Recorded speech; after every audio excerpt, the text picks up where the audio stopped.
Hi, welcome to Reading with Leon. We are going to read the Peanuts 40th Anniversary edition of It's the Great Pumpkin, Charlie Brown.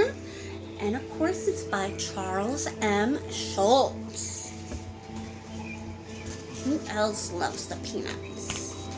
And I don't mean the nut. Dear Great Pumpkin, I'm looking forward to seeing you on Halloween night. I hope you'll bring me lots of presents. Every year, Linus writes to the Great Pumpkin, and every year he waits in the most sincere pumpkin patch he can find, hoping to see his mysterious hero. On Halloween night, the Great Pumpkin rises out of his pumpkin patch and flies through the air with his bag of toys for all the children. Linus explained to Charlie Brown. You must be crazy, Charlie Brown said. Linus's sister Lucy cried, writing to the Great Pumpkin again, you'll make me the laughingstock of the neighborhood. Linus sighed. There are 3 things I've learned never to discuss with people: religion, politics, and the Great Pumpkin. Does any of you think that the Great Pumpkin exists? I've never met him, so I wouldn't know. Sally was the only one who didn't laugh at Linus. You say the cutest thing, she said.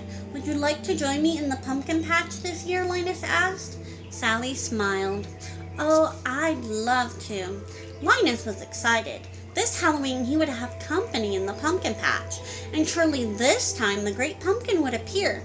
But first, Linus had to mail his letter. Wonder where you send the Great Pumpkin's mail to. Nearby, Charlie Brown opened his own mailbox. For once, it wasn't empty. I got an invitation to a Halloween party. Charlie Brown danced with joy. I've never gotten a party invitation before. Is it Violet's party? Lucy asked. Your name must have wound up on the wrong list. You are on the don't invite list. That's not very nice. When Sally heard about the party, she asked, is Linus taking me? She wanted to go to the party, but she wanted to be with her sweet Baboo even more. My blockhead brother is out in the pumpkin patch making his yearly fool of himself, Lucy grumbled. Boy, is he strange, Violet agreed, missing all the fun. Maybe there is a Great Pumpkin, Sally said, defending her sweetheart, which is what you should do.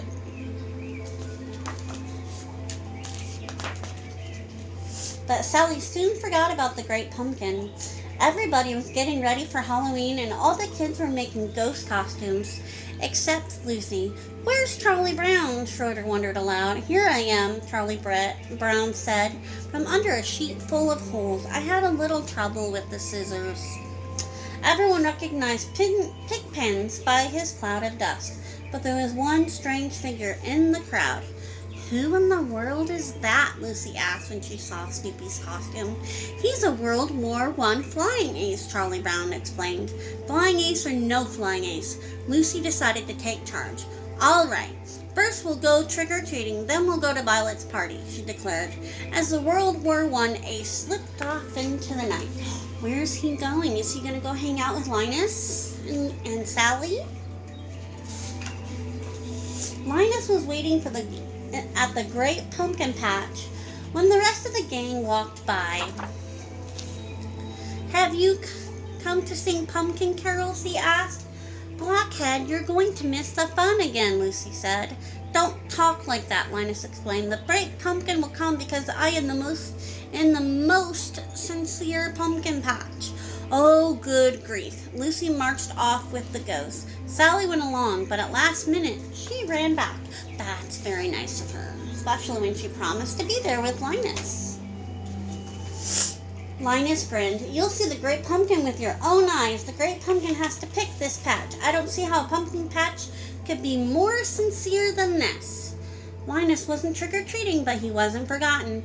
Can I have extra candy for my stupid brother? Lucy demanded at each house. He couldn't come with us because he's waiting for the Great Pumpkin.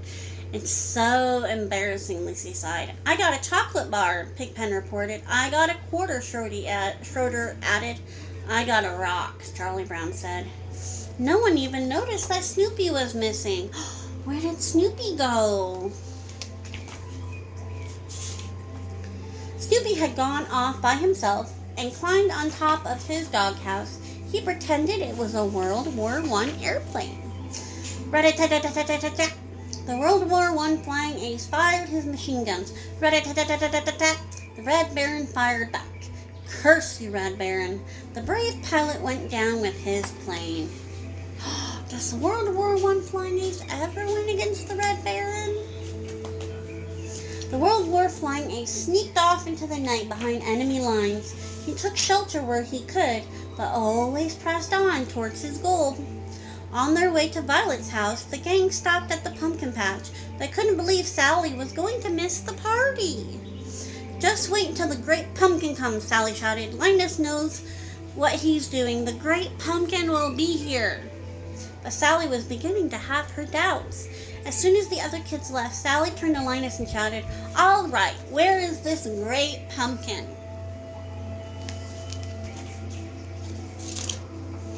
While Sally and Linus scanned the dark, pumpkin-filled horizon, the rest of the gang enjoyed a great Halloween party. They bought for apples and played games for prizes. There were caramel apples, popcorn balls, jazzy music, and spooky decorations. Everyone had a fantastic time. Meanwhile, in the pumpkin patch, Sally sighed. If anyone had told me I'd be waiting in a pumpkin patch on Halloween night, I'd have said they were crazy. Just think, Sally, when the great pumpkin rises out of the pumpkin patch, we'll be here to see him, Linus replied. And just then there was a rustling in the nearby pumpkin vines.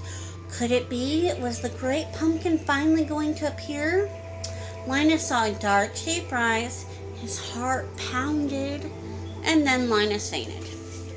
Who was it? You know who it was? Sally took a closer look at the figure.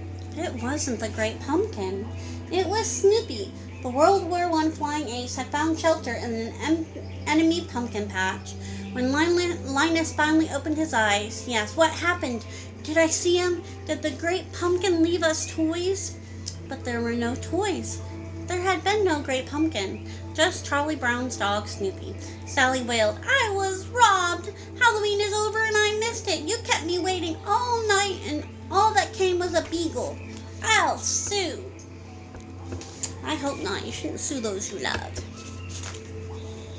After the party, the trick-or-treaters stopped by the pumpkin patch to check on Sally and Linus. Sally was furious, but Linus still wasn't ready to give up. Hey, aren't you going to wait and greet the great pumpkin? It won't be long now, Linus shouted. The children just walked away, and Sally left too. If the great pumpkin comes, I'll still put in a good word for you, Linus called after them.